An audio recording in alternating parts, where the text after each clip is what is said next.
ಆದ್ರೆ ಈ ತರ ಬೆಳವಣಿಗೆ ಎಲ್ಲಿವರೆಗೂ ಹೋಗ್ಬೇಕು? ನಾಳೆ ಇವತ್ತು ಇವರು ಇನ್ನು ಮತ್ತೊಬ್ಬರು, ಇದು ಒಬ್ಬರ ಮೇಲೆ ಒಬ್ಬರು, ಇನ್ನೊಬ್ಬರ ಮೇಲೆ ಇನ್ನೊಬ್ರು, ಇದೇ ತರ ನಾವು ಜಿದ್ದು ಬಿದ್ದು ಎಷ್ಟು ಜನ ಯುವಕರು ಪಾಪ ನೋಡಿ, ಅವ್ನು ಸತ್ತೋಗಿರೋನು ಅಮಾಯಕ, ಅವನ ಮೇಲೆ ಯಾವ್ದು ಒಂದು ಕ್ರಿಮಿನಲ್ ಹಿನ್ನೆಲೆ ಇಲ್ಲ. ಬಹುತೇಕ ಅಮಾಯಕರೇ. ಇಂಥವ್ರಿಗೆಲ್ಲ ಹೊಡೆದು ಸಾಯಿಸ್ತಾರೆ ಅಂತ ಹೇಳಿದ್ರೆ ಮನುಷ್ಯತ್ವನೇ ಇಲ್ಲ ಅಂತ ಆಯ್ತಲ್ಲ.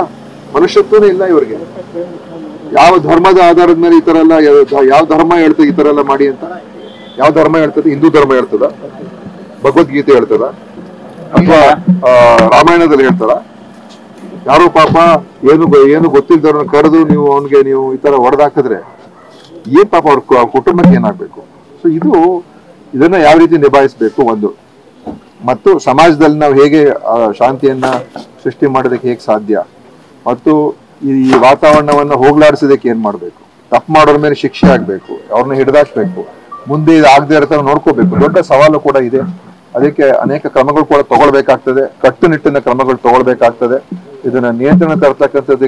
We at East Point Group of Institutions offer a wide range of courses that provide limitless opportunities, building skills over 2 decades.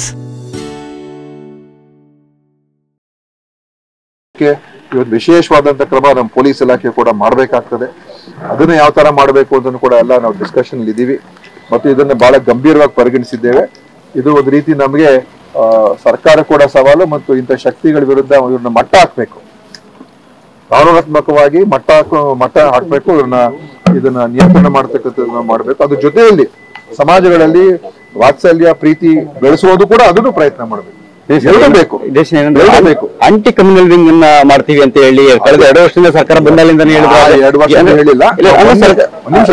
ನಾವು ಮೊನ್ನೆ ಹೋದಾಗ ಸುಹಾಸ್ ಶೆಟ್ಟಿ ಅವರ ಒಂದು ಹತ್ಯೆ ಆದಾಗ, ಅದಕ್ಕಿಂತ ಹಿಂದೆ ಅಶರಫ್ ಅಂತ ಒಬ್ಬ ಅಮಾಯಕ ಹತ್ಯೆ ಆದಾಗ ಅವಾಗ ಹೇಳಿರ್ತಕ್ಕಂಥ ಅದ್ರ ಬಗ್ಗೆ ಈಗಾಗಲೇ ಮೂವ್ಮೆಂಟ್ ಅಲ್ಲಿ ಇದೆ. ಆದಷ್ಟು ಶೀಘ್ರದಲ್ಲಿ ಆದೇಶ ಆಗ್ತದೆ. ಆಯ್ತಾ? ಮಾತಾಡ